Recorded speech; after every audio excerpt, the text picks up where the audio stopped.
Welcome, everybody. My name is Amara. I'm the programming librarian here at New Canaan Library. Welcome to tonight's program, A Brief History of Opera, Italy in the Ottocento, bel canto to Verdi. The 19th century, known as Ottocento, is often thought of as a golden age in the realm of opera. Here, the canon seems to be saturated with names including Rossini, Donizetti, Bellini, and standing tallest among this distinguished crowd, Giuseppe Verdi. Tonight, we will look at what made Italian opera in this period so special, why the plot seemed to resonate in a way that did not occur in previous centuries, and while this style of opera continues to enchant audiences today. Tonight's presenter, many of you are familiar with, is Gil Harel. So please join me in welcoming Gil. Thank you so much. Thank you to Amara. Thank you to the library. And Amara, might I begin by commending you on your pronunciation of Ottocento. Beautiful. You know, it may not surprise some of you to learn that the composer Richard Wagner did not like the word opera. In fact, he insisted that his works were not operas, but they were music dramas, which, by the way, in German is Musikdrama. Music spelled with a K, of course. Why didn't Wagner like the term opera? Well, the answer is obvious. He didn't like the word opera because the word is, in fact, an Italian word. And thus, calling his works opera would suggest an Italianate influence, a connotation that's associated the idiom with Italian culture. And of course, Wagner, being the German nationalist that he was averse to the glorification of Italian art, instead insisting that for artists to be truly great, they had to have the Deutsche Seele, the German soul, like Bach and Beethoven and Mozart even. Wagner wasn't the biggest Mozart fan, but he respected Mozart's achievements. But for Wagner, great music was synonymous with German culture. And that was problematic for him because, as we know, he spent his whole life practically in the realm of opera. So this idea of calling his works music dramas tells us a lot about the impact of opera up until the time of Wagner, and in fact beyond the time of Wagner. Opera was, and to some degree always will be, associated with Italian culture. And despite Wagner's attempts to reinvent the genre by calling his works music dramas, nobody calls those works, if you're talking about Lohengrin or Tristan or the Ring operas, nobody calls them music dramas. We all call them operas. So Wagner was, I think we could say, unsuccessful in his attempt to rebrand the idiom, rebrand the genre. He could not do so because it is too closely intertwined with Italian culture. That's going to be cemented tonight when we talk about opera in 19th century Italy, what many consider to be a golden age for opera. And we need look no further than a standard history textbook, music history textbook, to see the impact of Italian composers in the canon. Rossini, who, by the way, by the 18 teens, most musicologists agree, had eclipsed even Beethoven in popularity. Beethoven lived until 1827. And yet Rossini, by the 18 teens, was a more popular composer over the continent. Beethoven himself seems to have had a grudging respect for Rossini, but famously remarked upon looking at an opera seria by Rossini, said he should stick to comedies. Opera in the 19th century takes on unprecedented levels of popularity, and that is, I think, very apparent when we look at standard performance repertoire, the core canon, as they say, of operatic standards, which are performed by opera companies all over the world. And we see an awful lot of names that end in vowels. Names like Rossini, Donizetti, Bellini, Verdi, Puccini. It's staggering to think about how much of the great opera in the canon is or was composed by Italians, or is in Italian. In last week's lecture, we looked at Mozart's Don Giovanni, and we said that Don Giovanni is a work that has earned its place, that hallowed ground in the canon, on account not only of Mozart's writing, but his ability to capture the essence of character with the music. And we looked at that example of the duet La ci darem la mano between the character of the Lothario, the silky, slimy, but seductive Don Giovanni, and the peasant girl Zerlina. And we talked about how in that duet, Mozart uses music to illustrate concepts as complex as social class. And that's in the 1780s, when social class is of paramount importance to audience members, to politicians, to the rulers who bankrolled the state opera, who were very concerned, trepidatious, you might say. We know this because they canceled The Marriage of Figaro after fewer than 10 runs. 10 performances, the run was over. Why? Because it's based on a play by Pierre Beaumarchais. And The Marriage of Figaro, Le Nozze di Figaro, Mozart was, you might say, playing with fire by setting that libretto to music. After all, the bad guy has a title, Count. He's a nobleman, just like Don Giovanni. Two aristocratic characters and both sinister, duplicitous, rapacious heels. And so this idea of bringing the opera to an audience that can relate to the characters is going to carry through into the next century. And I would suggest it's one of the reasons why opera in Italy is so compelling, so accessible, and so easy to enjoy, is because the characters make sense to an average viewer. Let me give you a couple of examples that hammer this point home. The operas of the early Baroque, we talked about a couple of them last week. If you recall, we looked at Monteverdi's L'Orfeo, the story of Orpheus in the underworld. Well, some of us know the story of Orpheus, this demigod who has musical powers which enable him to charm the very beasts and the trees of the forests and all of the birds and everything above and beyond. And he goes down to Hades to try to rescue his beloved, Eurydice, but he's very dumb, and when he's going back up, he's told by Pluto and Persephone, just don't look back, but what does he do? He looks back. Some of these opera characters are quite frustrating, by the way. And so he loses his beloved, but nevertheless, Apollo is there at the end, and he says to Orfeo, don't worry, my son, your beloved awaits you. Up there in the firmament, she's been turned into a star. That's not an ending that's particularly compelling, is it? At this sort of deus ex machina, somebody shows up at the end in an implausible way to make things okay and to create the Italians call lieto fine, a happy ending. That's not going to charm an audience. You've got an audience that can't relate because mythology, ancient history, Boston Baroque is doing L'Incoronazione di Poppea now. Another story that takes place thousands of years ago. You're going to have trouble connecting to an audience. But Don Giovanni, you present an audience in the 1780s in Prague with a character who's an aristocratic heel and some really clever characters that out him and corner him in his castle, and he's dragged to hell at the end by an avenging spirit. Well, I think if we were to go back in a time machine and take a poll, there were an awful lot of people in the audience who would have loved to see the aristocrats being dragged to hell. So you're connecting. The Marriage of Figaro. You've got a count, Conte Almaviva, who's outsmarted and humiliated by a barber. Now,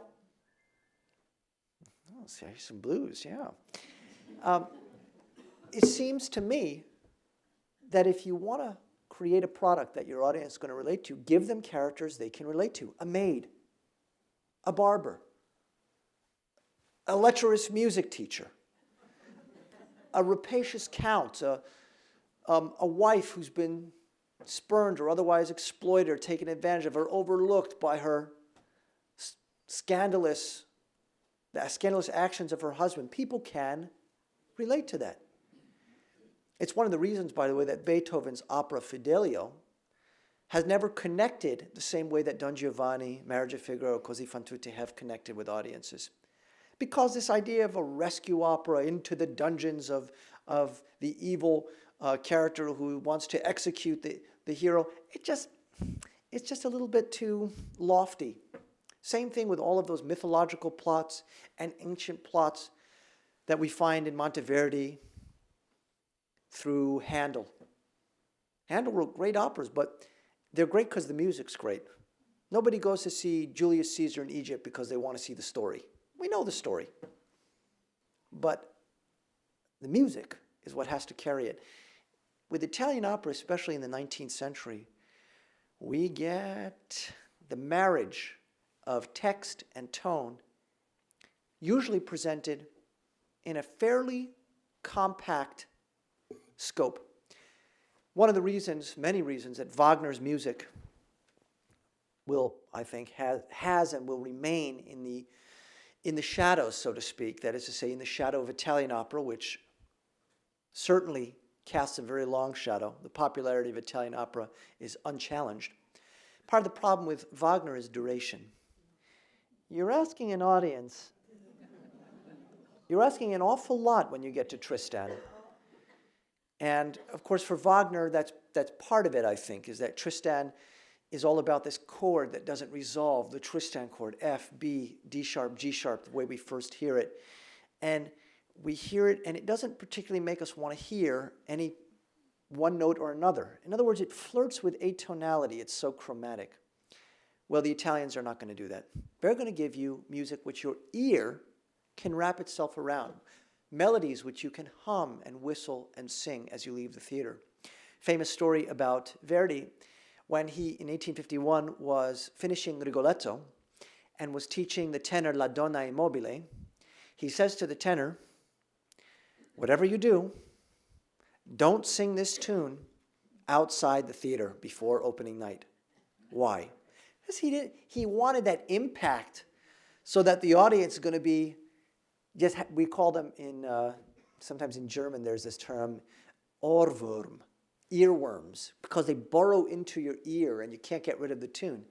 And Verdi knew, because he had experience with this already, that if the general audience, let's say the people of Milan, where La Scala, where these premieres took place in the 1850s, heard the La Donna e Mobile, they'd all be singing it before the premiere of the opera. That's the power of these pieces. Verdi's music, I don't think it's overstating the issue to say, became almost the voice of Italy. And that actually, there's a connection to Italian politics, which we'll get into later. So he really was the voice of Italy in many ways. First, bit of nomenclature. Have you ever heard the term diva or prima donna? Well, those are not positive monikers these days. If you say, so-and-so is such a diva, oh, I know her, she's a real prima donna, or even he's a prima donna. Well, how could he be a prima donna? He would be a primo uomo. Nonetheless, these terms endure. Why do they endure? Well, they came to prominence in the 19th century through the Italians. The word diva comes from an aria casta diva from Norma. The idea of the singers becoming more important than ever happens in this century. It got to be so pronounced, the importance of the singer, that when we read the contemporary accounts from that period, we find that people often went to the opera not necessarily even to hear the music, but to see the particular singers. These characters became larger in life. And I would suggest that's important for us in the 21st century because it plants the seeds of the modern perception of singer superstars. The idea that you're paying not for the songs, but for the singer. When people buy tickets to go see one pop star, I don't think they really are so interested in the set list. They're interested in that presence that that performer brings.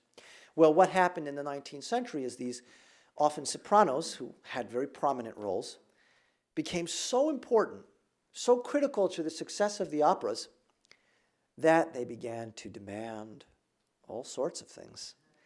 And thus we have idea of the prima donna. Literally, it means first lady.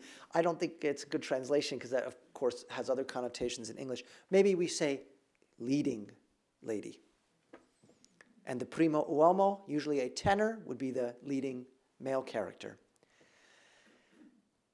We go to 1813, and we find that there's a little boy who's born. He would grow up and live until 1901, an awful long time. His name was Giuseppe Verdi. Now, of course, he is a national icon. Witness Exhibit A. In Buzetto, Verdi is a national treasure in Italy and a very famous figure. In the history of opera, I think it's not an exaggeration to say he is perhaps the most important opera composer in the canon. He had such an interesting life story. His wife and children died when he was in his late 20s, and he thought about giving up composition. And he bounces back in the early 1840s with a very important opera. And it's important not for the reasons you might expect. The opera is Nabucco, which has this awful name in English. You ever try spelling Nebuchadnezzar? Now here's the thing about Italy in the 1840s. Ready? There is no Italy. Now some of you might say, wait a second, Italy? Of course there's an Italy. What about the Renaissance? We always say the Renaissance began in Italy. What about the history of the Catholic Church and Rome and Italian? And that's, we're not denying or marginalizing any of that. But as a political, sovereign, unified entity, Italy does not exist until the 1850s. And in fact, in the 1840s and really much of the 19th century, up until that point, Italy was dominated to a large degree by foreign power. The French, of course, in the early 19th century, during the Napoleonic Wars, exerted tremendous influence on Italian politics and government. And by the 1840s, the Italians had had enough. Basta. Well, there's a movement. It's called the Risorgimento, the resurgence, this movement for a free, unified, independent Italy. And Verdi becomes involved in that. How so? Well, often we point to the opera Nabucco. Why Nabucco? Some of you who know the opera might be thinking about its allegorical representation, what it symbolizes, what it conveys to an audience. The story is about, of course, the Babylonian king Nebuchadnezzar and conquering Jerusalem and enslaving the ancient Hebrews, the ancient Israelites. And these Hebrew slaves are yearning for freedom. They wish to cast off the shackles of foreign oppression, of dominance by an occupying power. Well, do you see? Are you connecting the dots? For an Italian audience, you might wonder, well, are there any Jews in the audience there? And the answer is almost certainly not. Almost certainly you would have a very homogeneous Roman Catholic audience. However, they weren't necessarily seeing ancient Hebrews on stage. They were seeing themselves. They were the ancient Hebrews, enslaved and shackled by foreign powers, under the oppressive tyrannical thumb of foreign rulership, and yearning for freedom. And at the end, of course, of Act 2, we get that beautiful chorus of the Hebrew slaves known as Va Pensiero. And that became a battle cry for the Risorgimento movement. In fact, the name Verdi spells out an acronym, Viva Emanuele, Re d'Italia. Long live Emmanuel, King of Italy, who sort of the champion of this movement. So people would go around screaming, Verdi, Verdi, Verdi, and it had a double meaning. Of course, the name Verdi is not so heroic when you translate it literally. As Victor Borge famously called him, his name simply translates to Joe Green. Joe Green. These hours fly by so quickly, so I prepared a couple of excerpts for us to study today. The first from 1853, an opera which often holds the place of #1 in the opera database, which tracks, it's a website that tracks international opera performances, and statistics show that this opera is performed more than just about any other single opera. It should be said that Verdi wrote 28 operas. About, seems to me, half or just under half are part of the standard canon. He wrote operas on Shakespeare stories, of course, Macbeth when he was younger, later on, towards the end of his career, his last 2 operas, Othello and Falstaff. He wrote operas based on plays by contemporary authors. Traviata is an example of that. That's the opera we're going to be looking at, the most popular opera in the database. And with Traviata, we get a very sort of risque, but also, I think, very touching story, one that audiences can really relate to and have related to. The word Traviata, as I mentioned jokingly last week, can be rather thorny to render literally in English, but it's usually translated as the fallen woman. Occasionally I've seen the woman gone astray, but that's rather clunky, isn't it? Woman gone astray. What, did she need directions? Fallen woman is better. This is really a story that involves 2 characters, Alfredo and Violetta. And we've seen that for an opera to be successful, it helps to have a believable love story. Giovanni is about a character who's had these lovers, right? We find out all about them in the Cadillac aria. Ma in España, son ya 1003, 1003 in Spain alone. Right? In Italy, 640, 640, 231 in Germany, 91 in Turkey, 100 in France. But Mozart pauses the music on the adversative conjunction ma, however. And so we don't have a traditional love story in Giovanni. Instead, we have a story about a Lothario, a lecherous jerk. But he has these women that he interacts with, and his relationships, those interactions are very believable. Donna Elvira wants to tear his head off. It's very believable.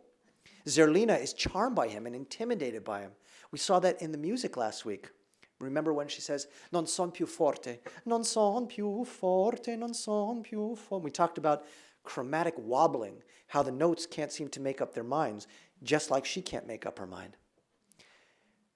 And so these relationships are believable, and I think that is something we find is the case quite often in Italian opera from this century. Traviata introduces us to Alfredo and Violetta very early. Alfredo is the son of a nobleman, and to be honest, he's kind of a square character. He's very predictable. He's got a big heart, but he's not the most practical person. He falls in love with Violetta, and she is a courtesan. My students erroneously think of a courtesan as something it's not, and invariably they get all giggly. Oh, she's an escort professor. Oh, yeah, she's a call girl. That's not what it is, and what I often stress is that the title of courtesan connotes a learned individual, someone witty and who would be expected to engage in intelligent banter, someone who would be expected to provide companionship and not just physical intimacy. So Violetta loves this lifestyle. This story, by the way, it was arranged by a librettist by the name of Francesco Maria Piave, and it was originally based on a play by, I think, a playwright and an author many of you are familiar with, Alexander Dumas. That's right, that's right. Camille is how it's usually translated into English, is the translation of this play. And it's a charming story. The whole opera clocks in at maybe 2 hours of music. So much easier to digest, you might say, than trying to watch Die Götterdämmerung, the Twilight of the Gods. And really with a name like Twilight of the Gods, I think most of us can guess that this is going to be a long, plodding kind of opera. Nah.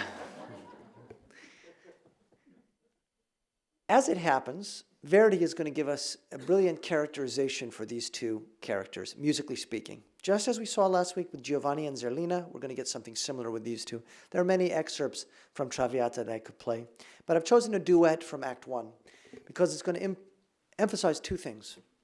Number one, that in Italian opera, the voices have primacy. This is the essence of bel canto, of Ottocento. The voices are the most important thing. It's not about the orchestra. The orchestra often functions as a sort of giant acoustic guitar, just strumming the chords. Very different from German opera, as we see in Wagner. If you listen to Isolde's Liebestod at the end, the orchestra is doing fascinating things, and you could take an advanced music theory class and still not have any clue how to analyze that music. It's very complex, very chromatic, but tonal, and eventually the Tristan chord resolves when Isolde says, unbewusst, höchste Lust, goes up to a high F sharp, and we get the most wonderful B major chord you've ever heard in your life. That's not what we're going to hear now. In fact, for much of this duet, the orchestra plays nothing at all, because it's not about them. It's about Alfredo and Violetta. What should we be listening for in their call and response, if you will? This is very similar to La Ci darem la mano. We start out with the male singing, hear a tenor rather than a baritone, and the soprano answers. He says, undi felice eterea, one ethereally beautiful day, I met you, and I knew that you were the delight and the torment of my heart. Beautiful Italian there, croce delizia al cor. Croce, the torment, a delightful, delicious torment of my heart. And his music's kind of slow and plodding. You know, he kind of...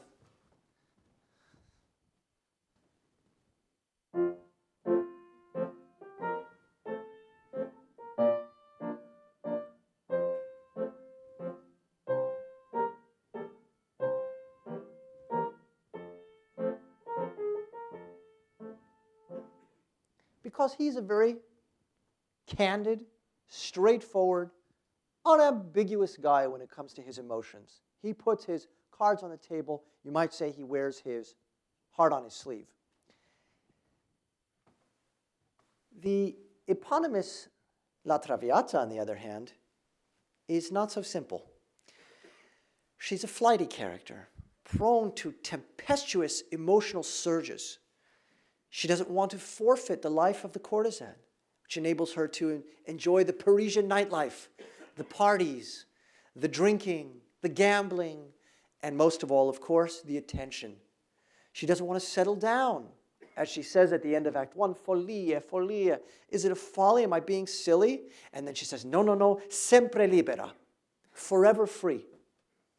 I have to be free, she says, to enjoy the pleasures of life. She's not willing to settle down.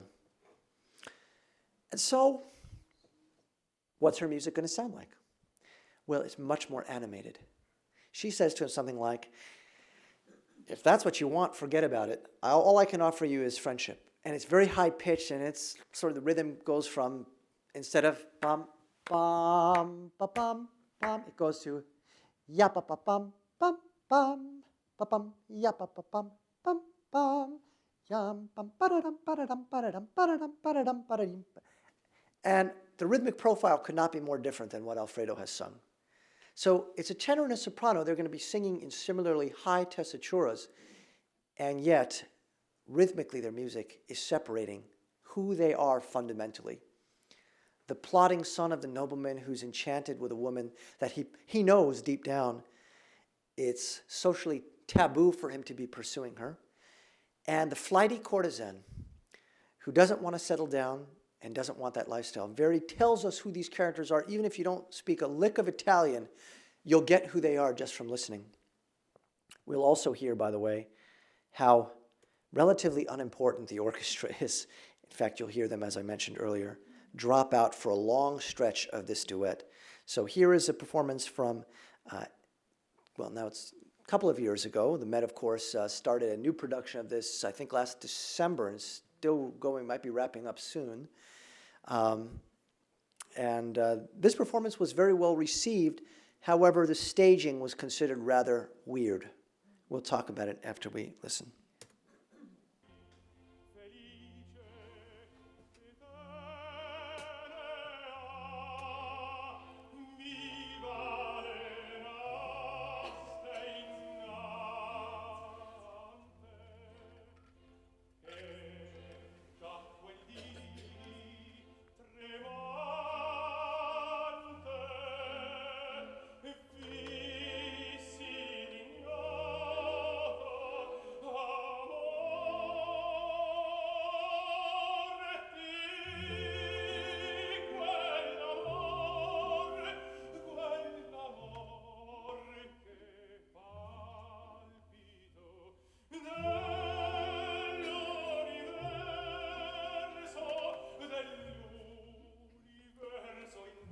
Mysterious.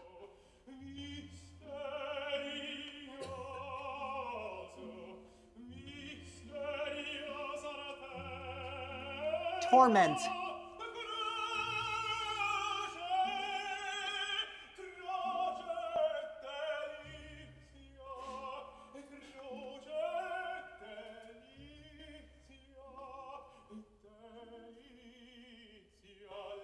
Now she answers.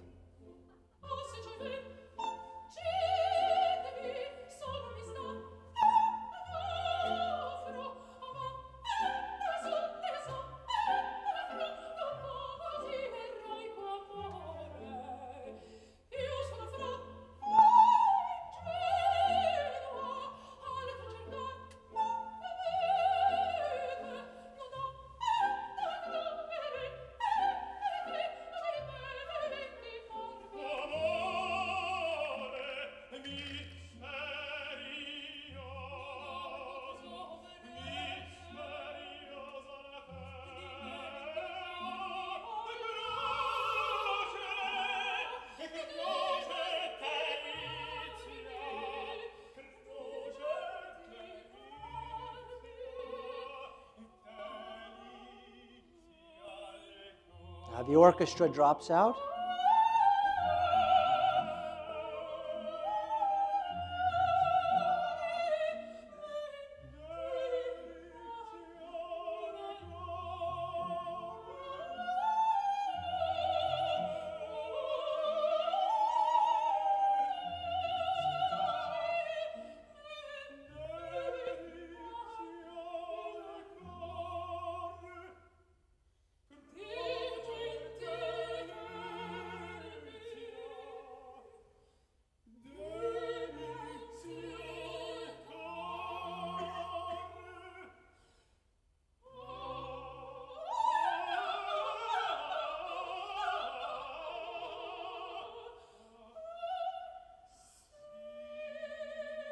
Notice no orchestra.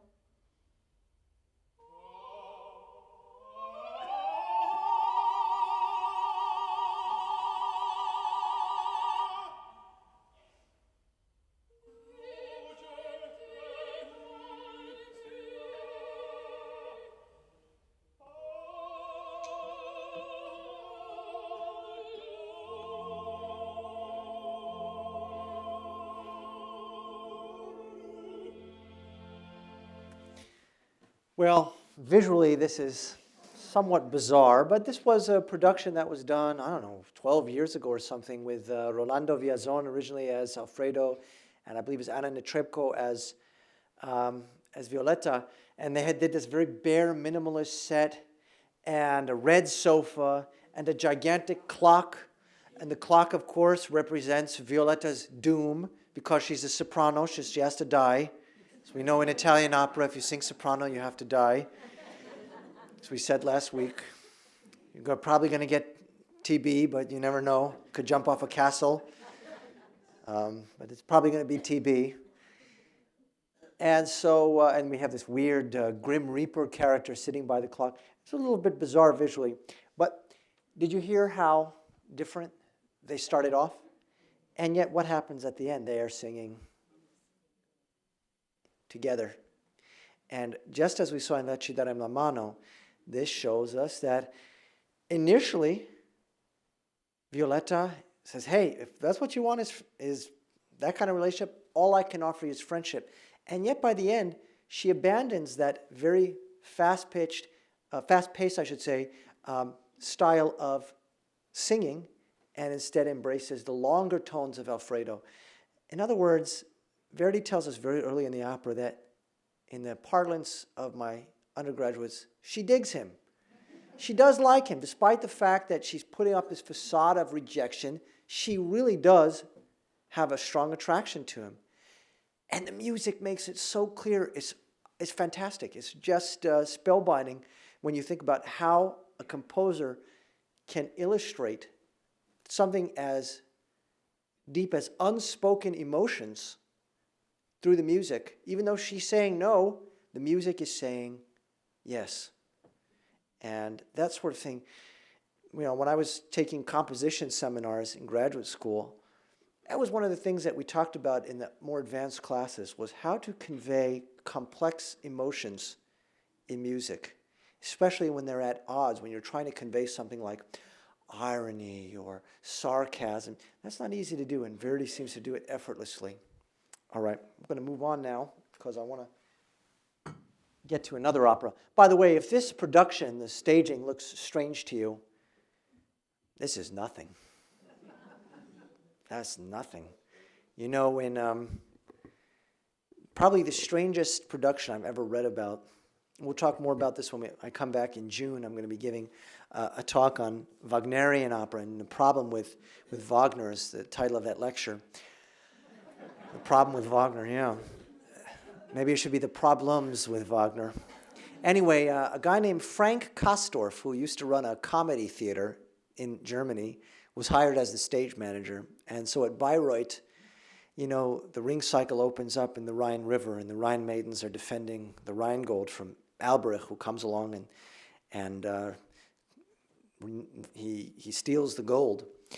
And in this production, it starts off with 3 babes in bikinis in an inflatable pool. And in the second scene, when Wotan is supposed to be waking up in Valhalla, they showed Wotan wearing sort of a rumpled business suit, waking up in a Motel 6. And he sort of walks around carrying a briefcase. And that production just got weirder and weirder. By the time they got to Siegfried, you know, Act 1 of Siegfried, he forges Nothung, the sword. And he's supposed to be in a sort of primeval forest with this magical sword. And instead, they had Siegfried on stage assembling a machine gun in front of in a trailer park, in front of a sort of a Mount Rushmore with Mao and Stalin and Ho Chi Minh.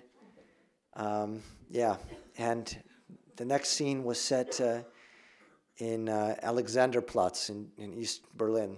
Don't ask me to explain that. I can't. Of course, the ending of that production, where Brunhilde is supposed to ride her horse, her trusty steed, Grane, she rides into the flames of the Valhalla Inferno, because remember, she's a soprano, so she has to die by riding into the Inferno. In this version, they had Brunhilde burning down the New York Stock Exchange. I'm not making that up, by the way. Anyway, Frank Kastorf, at the end of the production, the audience booed rather loudly. And Frank Kastorf went on stage and just smiled at them. And they kept booing, and he kept pointing to his watch as if to say, you know, I'll stand here all day while you boo. By most accounts, it was a solid vocal performance, but the staging, absolutely bizarre. So by comparison, a giant clock in a bare set doesn't seem so bad, right? Okay. I want to talk about a composer that comes after Verdi. He died in the 1920s, and in fact, the work that we're going to discuss was unfinished at the time of his death. And of course, I'm talking about Giacomo Puccini. Puccini's operas are sometimes associated with the concept of verismo, that they're really sort of gritty, and often they tackle complex emotional states that are so realistic that they can hit very close to home for some audience members. An example of that would be 1904, Madame Butterfly, which is about a man who, his name is B.F. Pinkerton, and he's living in Japan, and he's American. So how does Puccini communicate that to the audience? Well, his first aria, Dovunque al Mondo, is set to the Star-Spangled Banner opening motif. Also, his name, B.F. Pinkerton, stands for Benjamin Franklin Pinkerton.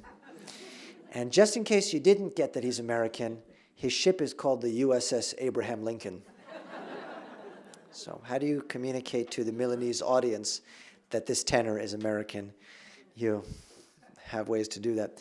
Anyway, it's about seduction and abandonment, and it's really tragic. The end hits very hard. I think Butterfly, for many audience members, hits harder than the soprano dying of tuberculosis. or jumping off a castle, as we see in Tosca, another Puccini piece from 1900. It hits really hard because people can relate to that. Maybe perhaps if you're in the audience, you know someone who's been abandoned by a lecherous and unscrupulous, immoral husband. Maybe someone's gone through a custody battle and lost a child, as eventually drives Cho-Cho-san, the eponymous Madame Butterfly, to commit harakiri, as she says, if you cannot live with honor, you must die with honor, con honor morire. And of course, Pinkerton at the very end is, it seems, remorseful. He runs in after she's stabbed herself and sings on high F sharp, butterfly, butterfly, butterfly. It hits hard. We're going to look at Puccini's final opera, which is a fascinating piece. It's not in the Verismo category. This one's set in ancient imperial China, of all places. It's called Turandot. Now, question of pronunciation. Should it be Turandot or should it be Turandot? There is no unanimous agreement in the scholarship. Puccini's own granddaughter said it should be Turandot because in Italian it would be pronounced Turandotte with a TTE at the end. However, performers, some of whom were in contact with the original performance cast from 1926, said that Puccini never himself pronounced the T at the end. So it's a bit ambiguous. Turandot, Turandot. I think it depends on the accent you use. If you say it in English, I usually say Turandot. If I say it in Italian, I say Turandotta. But 6 of one, half a dozen of another. This is not like Leonard Bernstein, where it really should be Bernstein and not Bernstein, because Bernstein himself said Bernstein. However, he also didn't always correct people who said Bernstein. So what's in a name? All right. Probably the most famous aria from this opera is the very first thing we hear in Act 3. It's Nessun Dorma, one of the most famous tenor arias in the whole canon. One of the things that makes Puccini so successful, I think, as a composer is his remarkable ability to craft a vocal climax. Make that high note really count. Don't just throw it out there. And I have to say, that is a valid criticism of Wagner. That in Wagner, you have the tenor and soprano often singing at the tippity top of the tessitura, and it's not always musically obvious why those high notes have to be there. By the way, some of you might know this, but Wagner coined a term for his specific brand of tenor parts, what's known in German as the Heldentenor, the heroic tenor, who has to project without a microphone above an orchestra that could number as high as 200 players. And of course, there have been tenors whose careers, most people would say, were cut short, or at least had years shaved off by singing Wagner. Ben Heppner comes to mind, by the way, someone who sang Wagner and had a lot of struggles. In fact, my students love going to YouTube and looking at, opera fail. They'll type that in because it's not funny when a bass singer flubs a note. Because if you flub a note in the second octave, who cares? It just comes out as a sort of, a glottal fry or some sort of a grumble. But when a tenor shanks a note, it's terrible because it's very obvious. And you feel for these tenors who are, in some way, they're trying to combat the laws of anatomy.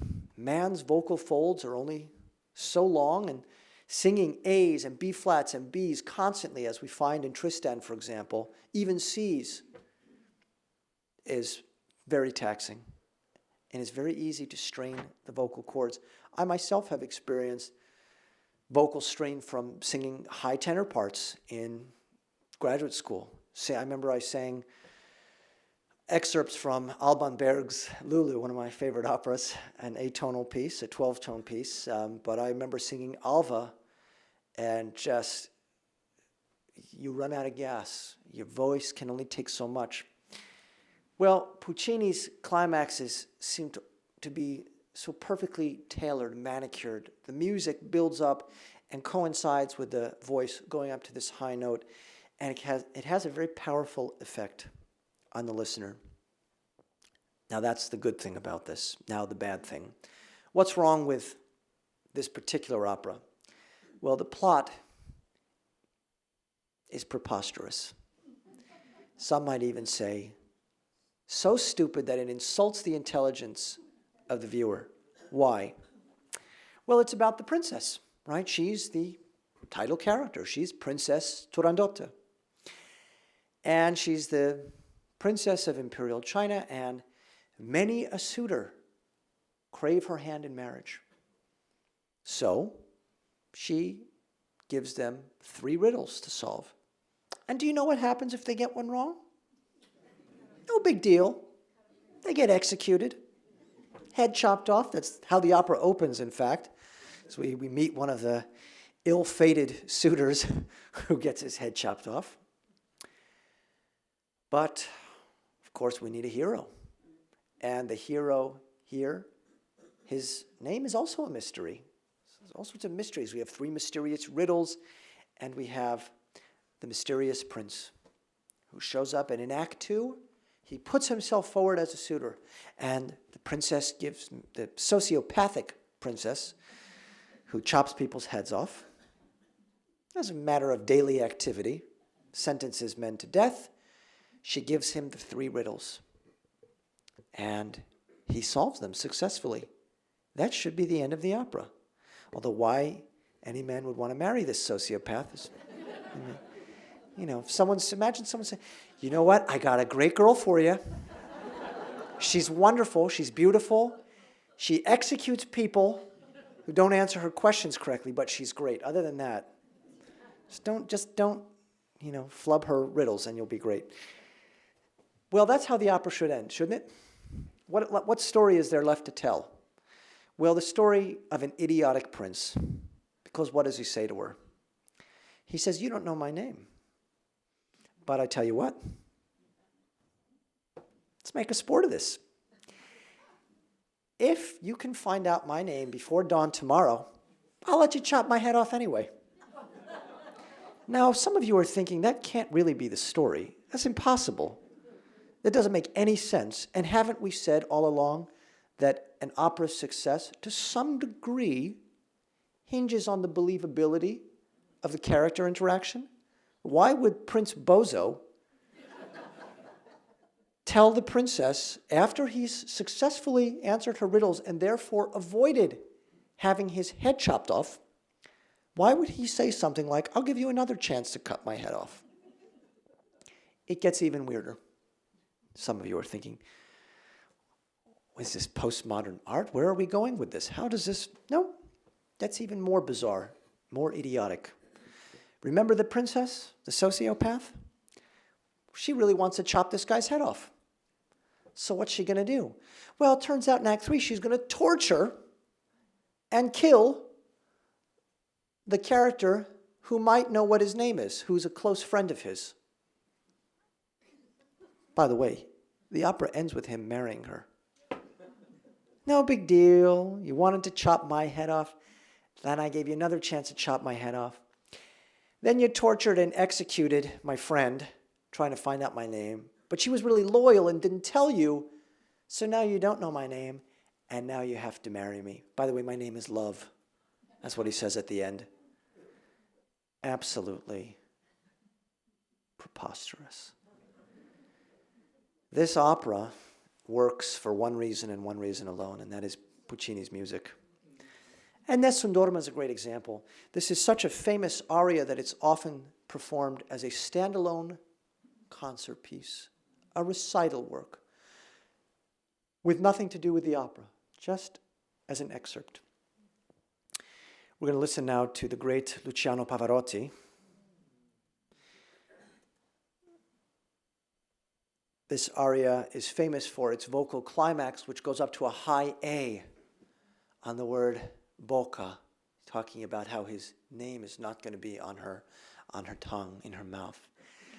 And he sings, it starts out, Nessun dorma, no one's going to sleep tonight, he says. You cold princess, even with your frigid heart, he says, when the dawn comes, I will be victorious. Al alba vincerò. And he ends on that word, vincerò, vincero. and he goes up to a high B at the end. So it's very striking. When a tenor goes up to that kind of note, it's at the tippity top of the vocal tessitura.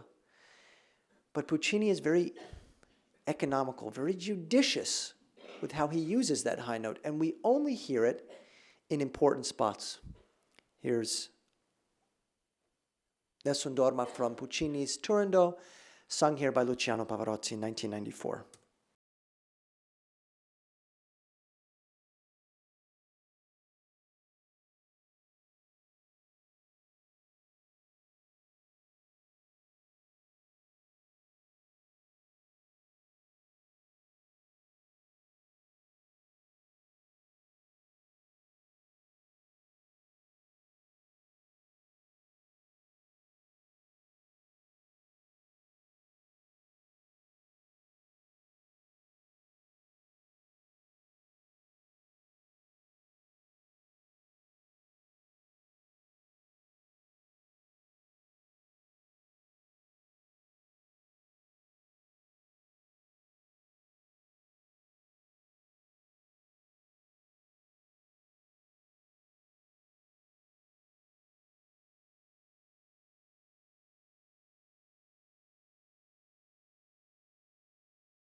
End where we began, with the idea that the singer becomes just as important, if not more important, than the opera itself.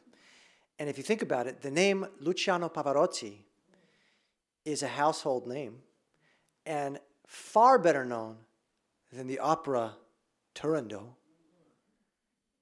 The name Placido Domingo is far better known, I would suggest, than the opera Gianni Schicchi, which is an early, very short Puccini opera that has that very famous soprano aria, Caro mio, O mio babbino caro. Better known than Tosca. Tosca will be known to opera devotees, but if you asked who is the main character, who is the bad guy, it'd be tough to say, but these opera singers are very well known. And that testifies, I think, to the fact that in the 19th century, they really carried these shows. These performances became associated with cults of personality around individual singers. And even today, when we talk about opera, how often does somebody say, oh, who's singing? Who's on that recording? Right? It's a very important part of opera. And I would suggest that it's less important when it comes to Baroque and classical opera. But in the Romantic era, in the 19th century, in this century of bel canto and beyond, the voice has primacy. And we've seen that. The orchestra exists to buoy up the voice, at least in the Italian style. One somewhat comical effect of writing such dramatically striking music is that it's going to be embraced by people outside the operatic community. People like Michael Bolton have sung this aria badly. But perhaps the worst, which I couldn't help but share with you as we end this evening on a humorous note, perhaps the worst performance of this particular aria belongs to Aretha Franklin, who some of you may never have heard this, and you're in for something. I don't know if I would say a treat. All right, so there's Sting introducing her.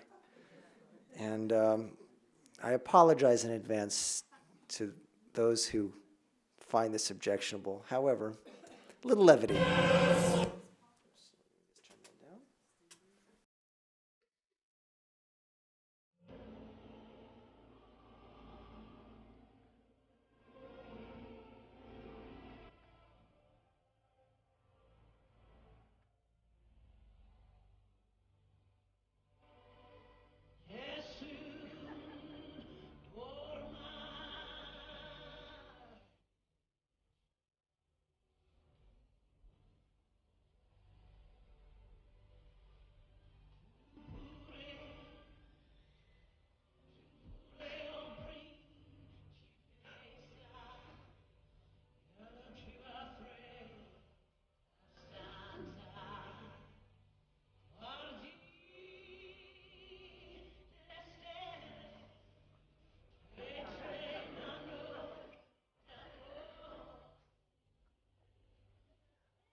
Okay,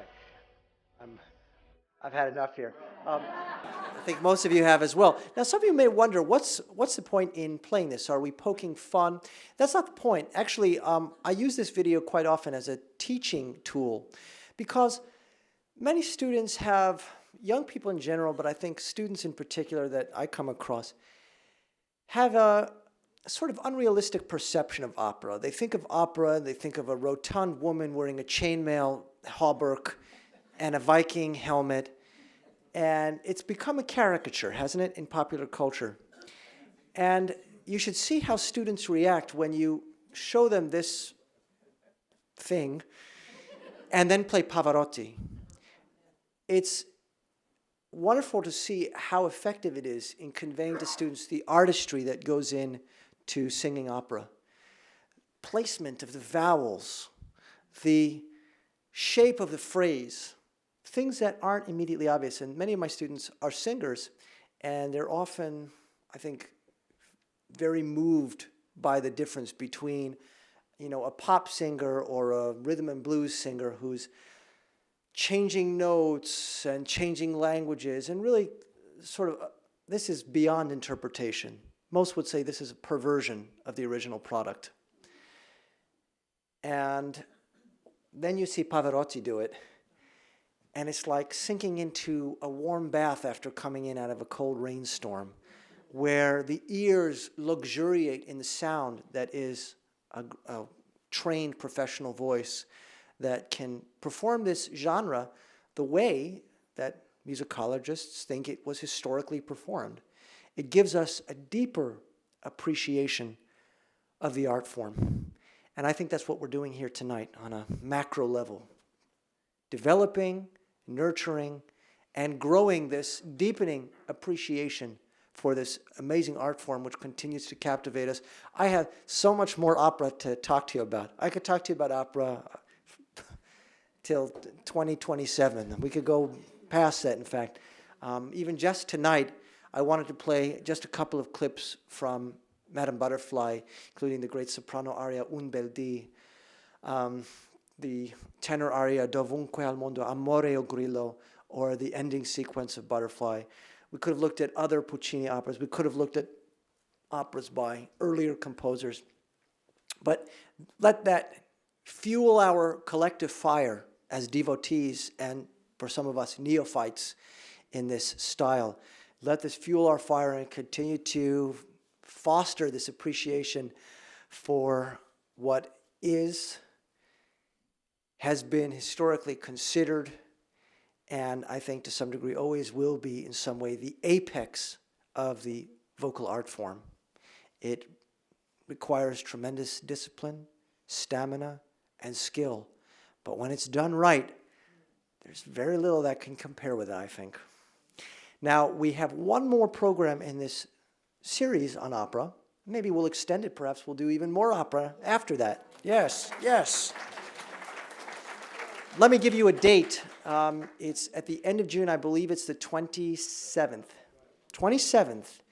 And the name of that lecture, The Problem with Wagner.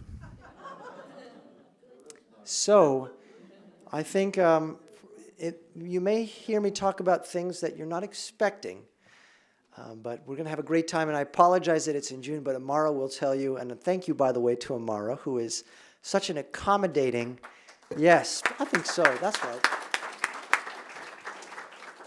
Amara has just reinforced my appreciation for Canadians, but has very graciously accommodated my admittedly crazy schedule. My schedule is absolutely bananas at in the months of April and into May until we get to commencement. It's one performance after another, after another. I was up at 5 o'clock this morning so I could go to La Bella Vista in Oakville, Connecticut to play at a donor breakfast because the president of the college asked me to, and I was, of course, happy to acquiesce. But that gives you an indication of why this is going to be split up and we're not going to be reconvening until June. But I can't wait.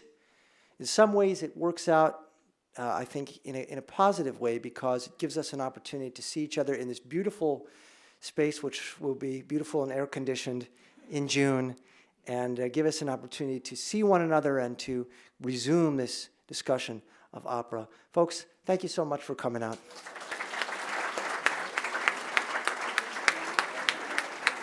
Now, I promised